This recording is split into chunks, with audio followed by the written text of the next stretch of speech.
Right at the Fork is proud to present this episode of the Joy of Drinking podcast.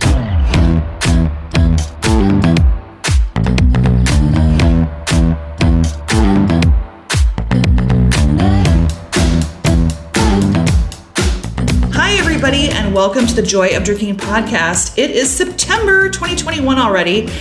Oh, it is so hard to believe that we are into fall. And it just so happens that we're recording on a beautiful day today, so it feels more like summer than fall, even though the leaves are definitely turning and they are certainly falling all over my back porch. Anyway, thank you, listeners, for being with us. And today I'm so excited to chat with Pechluck. She is a major influencer, food and beverage personality here in Portland. And if you haven't checked her out already, please do so at her Instagram account. It's at Pechluck. That's Pechluk. And she has a food blog as well. So if you go to her Instagram, you can go to her link in her bio and check her food blog because she is a real active eater and drinker here around the Portland area and beyond when that's open to us, again, hopefully soon. So Pech, thank you so much for being with us today. Thank you so much for having me, Joy. So I asked Pech to be on the show because she's a great food enthusiast, drink enthusiast, but as well, specifically now, she was just part of a contest that ends on Monday. And this is the Crater Lake Spirits. This is a great distilling company out of Bend, Oregon, and they make a huge line of spirits. And they are doing the second annual Claim Your Spirit of Adventure cocktail contest. And Pech was invited to participate and be one of the home bartenders to make a beverage for this. And it sounds amazing. I haven't tried it yet, but I was hoping Pech could kind of walk us through the process. So Pech, how did you get involved in the Crater Lake contest? Sure. They contacted me and gave me a choice of multiple options of their spirits. Specifically, it was their pepper vodka, the hatch green chili vodka, hazelnut espresso vodka, the sweet ginger, their gin, and then their whiskey. And they told me that it had to have apple, and the apple had to be part of the ingredients, could not just be a garnish. Okay. And so knowing that, and also knowing that the reason why they wanted to create this cocktail was for their tasting room, I also was thinking about, okay, it needs to be something that they could make very quickly. Right. And I also wanted it to be something that would be easily reproducible.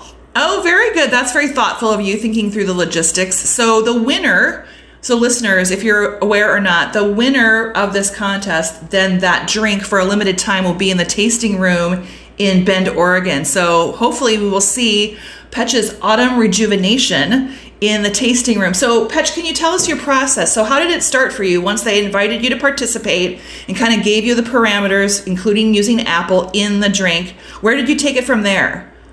Well, I immediately thought of using apple cider. I go to the farmer's market a lot, and I love drinking the unpasteurized apple cider they have there. So I'm like, okay, I could definitely make one that has apple cider, and I want it to be a little bit spicy.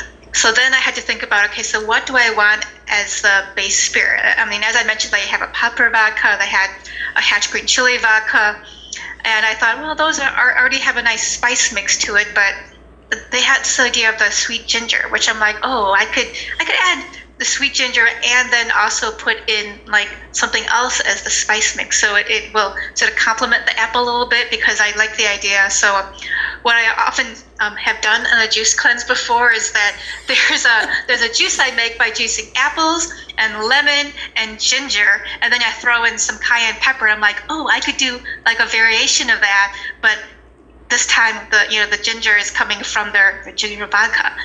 Right. And so you used some cayenne pepper. Yes. And so did you then infuse that into the ginger vodka to start, or where does the cayenne pepper fit into making the beverage? I put the cayenne pepper in at the end because so I had my husband also help test this, and so we had different degrees of how much pepper we wanted. Oh, I bet. So because of that, I'm like, okay, why don't I make it something where you put in the dash size that you would like, that you prefer, because I like a little bit more. He wanted a little bit less. Okay, yeah, I can see the concern about the spice element, the heat element potentially overpowering the apple cider. Did that happen to you in any of your taste tests? Yes, it did. So when I first started doing the taste test, I actually started off with just sipping the sweet ginger vodka by itself, so that I wanted to understand, how much of the ginger is in that. It's actually a delicious vodka. I actually drank quite a bit of it just by itself, plain.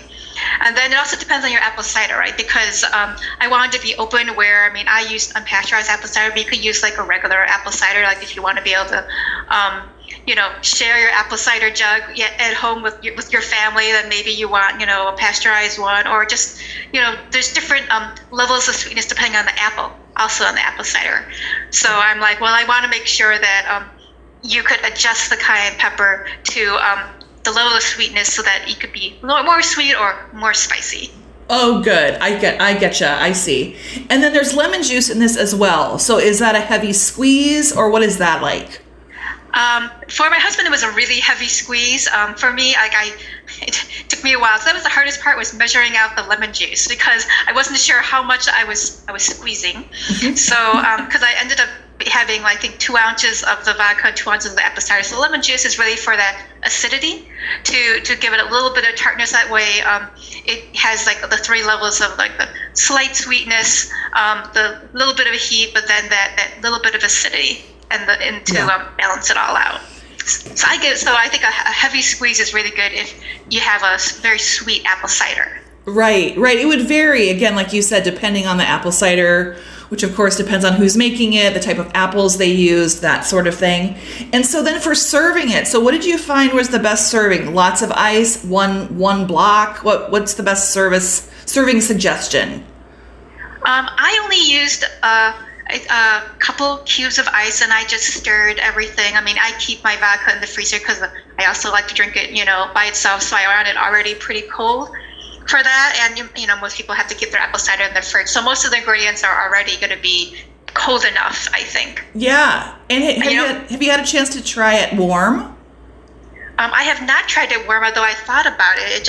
It ended up being such great weather-wise, like almost another summer. I'm like, I guess I'll just wait on that till, the rain comes in. Maybe, I'll try heating it up a little bit. Yeah, I was thinking it might be really good once it's chilly out. That it might be kind of like a hot toddy type of situation with this recipe. That could be very delicious. So I can't wait to give it a try. So yeah. One of the things I almost did, although I ended up omitting it from the recipe because I didn't want to be too complicated, is I thought about stirring it with a cinnamon stick at the end. Oh, very nice. Very classy, Pech. That's great. And so it sounds like you have a home bar. Is that right? I have a small home bar. Most of the base spirits that I make, if I make cocktails, are vodka and whiskey. Okay. All right. And do you lean more towards those being seasonal or year-round? They are pretty seasonal. Yeah. Because I like to incorporate like a little bit of fruit usually. Mm-hmm. And so with your whiskey, I'm guessing that that's more of your winter go-to? That's right. Yeah. So as soon as it finally gets cold enough. Last week it was chilly. Maybe you had a little whiskey. But now we're back to like warmer days right now. So yeah, stay with the ice cold vodka, I would say. And so, Pech, how long did it take you to develop the recipe? Was this a one afternoon kind of thing? Was it weeks? It probably took me 3 days, I think, because I was just trying out different variations. Yeah. And did you have any others that you may try again later, just for yourself and your husband? I think with the sweet ginger, one of the things I was interested in was also trying to see if I could make some sort of sangria. Oh, really? Oh, that is interesting. And we'll be getting really into citrus season here. Wintertime citrus, sangria. That could be very delicious too.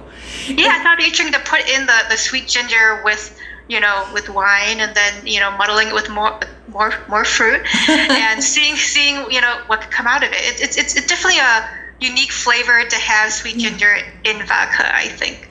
And I meant to ask about the Crater Lake. So I was familiar that they had a ginger vodka, but I don't remember a sweet ginger. So this is one that's already sweet. Is that right? Yes, it's a little bit sweet, but it definitely has that hit of ginger.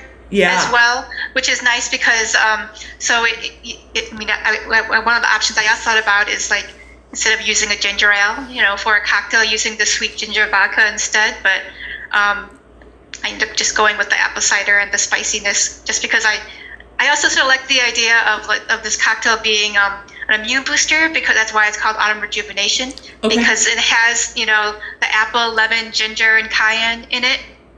And the cayenne gives that little kick of metabolism, so you could rationalize having a second drink. Right. If you need a reason to have a second, there it is. It's an immune booster potentially, and we all need that for now and going into the winter cold and flu season. So that's very thoughtful of you, Pech.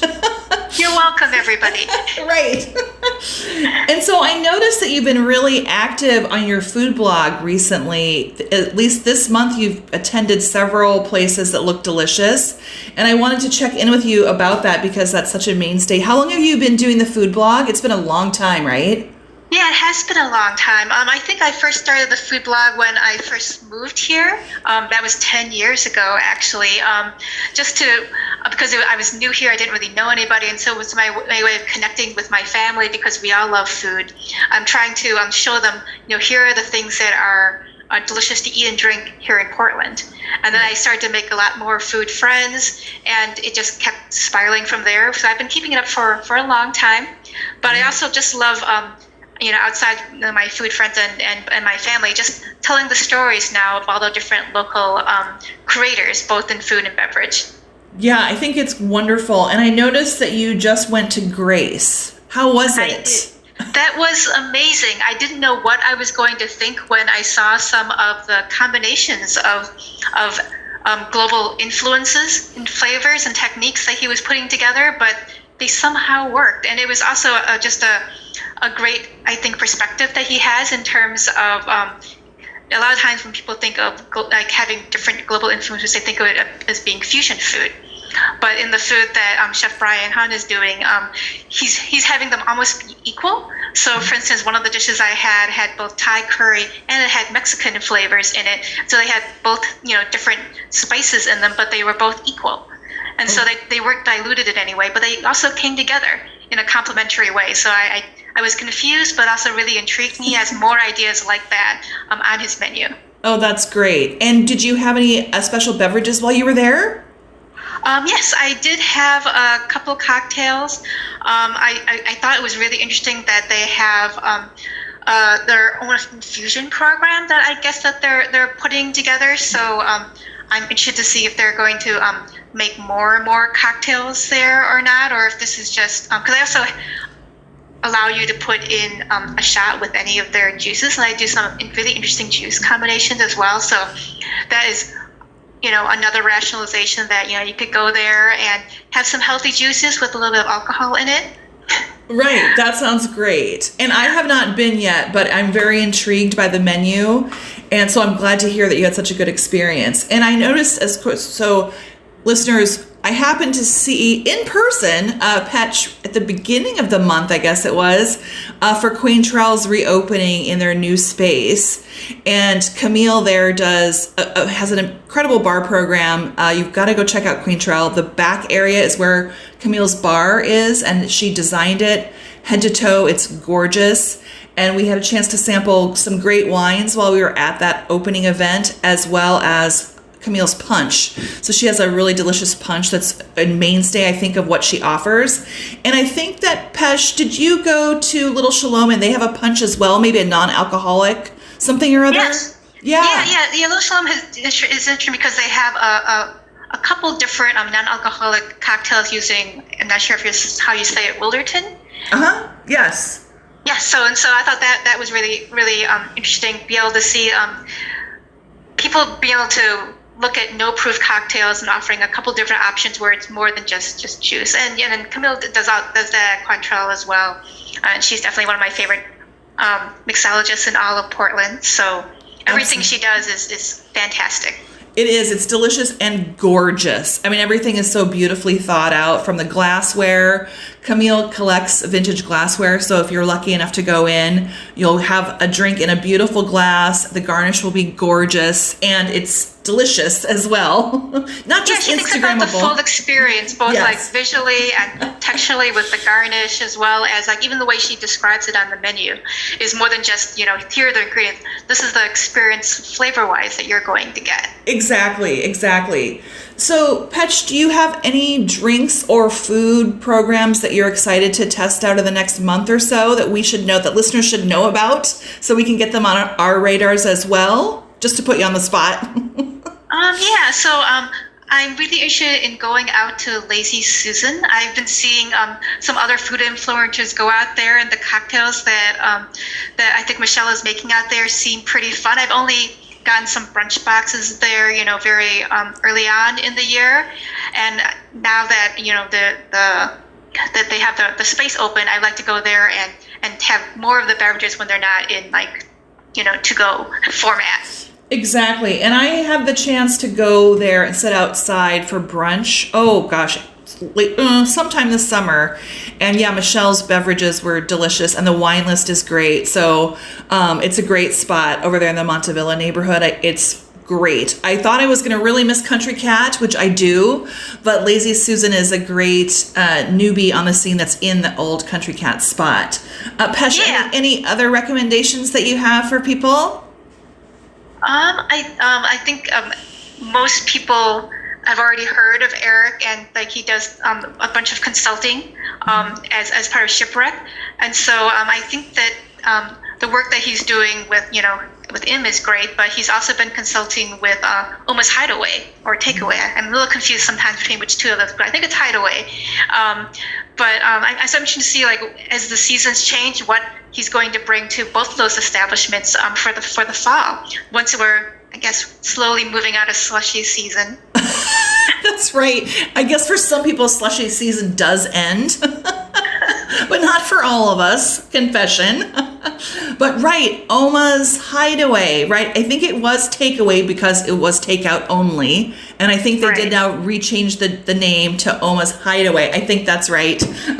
But thank you for bringing them up too. And so, Pech, do you have any other beverages that you're excited for your home bar to introduce into your home bar for winter? Well, it's not really introduced, but it's a constant at my home bar for winter, is that I really like the Kachka horseradish vodka, and I use more of it now during the fall and winter times. I think it's a great base for going with pretty much any of the heartier foods that you usually get during these seasons. Yes, and I noticed that Kachka was asking people to comment on their Instagram account about what other types of vodkas that they should get into liquor stores here. So listeners, that's another chance for you to get involved and let them know of other kinds of vodkas that they could bring to market. I know in the summertime, Bonnie does a strawberry vodka that it's gone in a heartbeat. If you can hear me snapping, it's like, if you can get into Kachka in time, they might have a sip left, but it's usually gone super quickly. But the horseradish is delicious. It's so unique, very interesting, and I think it goes very well with like braised meats and heavy grilled vegetables, braised vegetables for the wintertime. So that's a really good one too, Pech. Thank you for that. So Pech, before we head out today, any last words that you'd like to share with listeners before we say goodbye for the day? The main thing that I want to just help encourage everyone is that the colder months are a lot harder on our food and beverage industry friends, so don't forget to go out. Maybe it means takeout instead of being able to dine outside, although I think some people are still bringing out those blankets and heat lamps and tents again. So make sure you don't forget our friends who are struggling out there, so that we'll be able to see them on the other side of this when the sun is back out and summer is back. That's right. That's a very, very good note. We want to make sure our food and beverage friends and businesses stay open. And winter is always hard. And especially now, the second year of COVID, winter is even harder. I as well encourage you to get out. And if you do decide to go to one of the restaurants and you're seated outside, wear your rain boots, bring an extra jacket. Be prepared to support the restaurant and, order something warm and toasty and, wear your mittens while you're there. Well, Pech, thank you so much for being with us, and best of luck to you in the Crater Lake Spirits contest. I cannot wait to try making your beverage in my own home bar. I'm hoping maybe it'll cool down tomorrow or something, and I'll be encouraged to make the autumn rejuvenation then. Anyway, Pech, thank you so much for being with us and for being such a great food and beverage supporter here in Portland. Thank you so much for having me, Joy. Great to see you. And listeners, thank you for tuning in today. And again, please send comments my way. I am at Instagram at the Joy of Drinking Podcast. And you can always email me too at jcplayswithfood@gmail.com. We always want your feedback. And of course, thanks to Right at the Fork for constantly believing in this program, and to Chris and Court for producing it. So thanks, everybody. Have a great beverage this weekend, and we look forward to seeing you in October. Thanks, everyone. The Joy of Drinking podcast is produced by Joy Church, executive produced by Chris Angeles and Court Johnson, in association with Right at the Fork.